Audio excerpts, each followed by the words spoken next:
गोकुळ सोबत गोकुल।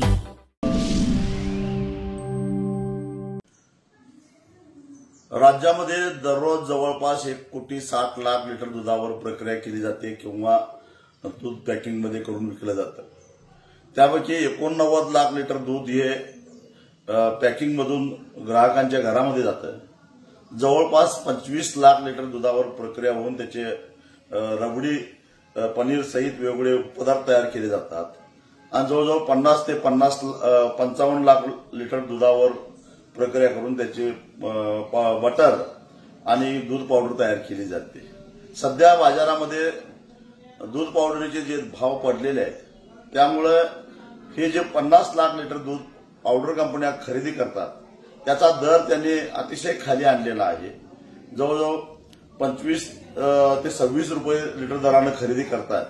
त्याचा एकूणच परिणाम दुधाच्या बाजारभावावर होऊन सर्वत्र 25 रुपयापासून 28 रुपयापर्यंत दुधाचे भाव झालेले आहेत आणि हे भाव आणि एकूण उत्पादन खर्च जर लक्षात घेतला तर 8 ते 9 रुपये लिटर पाठीमागे उत्पादकाचा तोटा व्हायला लागलेला आहे। अशा परिस्थितीमध्ये त्याला किमान 40 रुपये दुधाचा हमीभाव दिल्याशिवाय आज पर्याय नाही, तरच हा दूध व्यवसाय टिकणार आहे। एका बाजूला दुधामध्ये वाढत जाणारी भेसळ आणि ग्राहकांशी खेळला जाणारा भेसळीचा खेळ आणि त्यांच्या आरोग्याशी खेळायला गेलेला खेळ आणि दुसऱ्या बाजूला प्रामाणिकपणाने दुधाचं उत्पादन करणाऱ्या दूध उत्पादकांचे होणारी ही ससेबोलपट। अमूल सारख्या ज्या संस्था आहेत ज्या आर्थिकदृष्ट्या स्थिरस्थावर झालेल्या आहेत, ज्यांना केंद्र सरकारनं भरमसाठ असं अनुदान दिलेलं आहे, त्यांनी सुद्धा या संधीचा फायदा घेऊन महाराष्ट्रामधून जिथं जिथं दूध खरेदी केलं जातं तिथं 26-27 रुपयाच्या दरम्यान दुधाची खरेदी सुरू केली आहे। नंदुरबार सारख्या आदिवासी भागातून तर त्यांनी 24 आणि 25 रुपये लिटरनं दुधाची खरेदी सुरू केली आहे। काही लोकांना अमूलचं फार कौतुक वाटतं म्हणून हे सगळे मी आकडेवारी सांगितली। यावर उपाय एकच आणि तो म्हणजे दुधाच्या पावडरीच्या निर्यातीला अनुदान देऊन निर्यात करणं।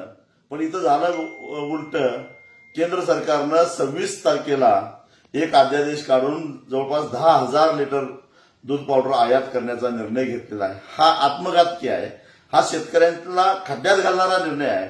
आजच मी पंतप्रधानांना एक पत्र लिहून याच्याबद्दल तीव्र आक्षेप व्यक्त केलेला आहे आणि ही ऑर्डर आयातीची तर थांबवाच, परंतु दुधाच्या निर्यातीसाठी अनुदान द्या, कारण नुसतं निर्यात होऊ शकत नाही, कारण आंतरराष्ट्रीय बाजारपेठेतही दूध पावडरला भाव नाही अशी स्थिती आहे। एका बाजूला राज्य सरकारनं दूध उत्पादकांच्यासाठी काय करायचं म्हणून 28 तारखेला बैठक बोलवून चर्चा करायचं नाटक करायचं आणि दुसऱ्या बाजूला केंद्र सरकारनं दूध पावडरच्या आयातीचा निर्णय घ्यायचा।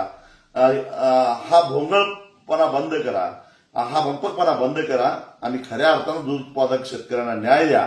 अन्यथा जुलै महिना हा दूध उत्पादक शेतकऱ्यांचा आंदोलन करणारा महिना असणार आहे आणि त्यावेळी मग केंद्र आणि राज्य सरकारला सळो की पळो केल्याशिवाय आम्ही सोडणार नाही।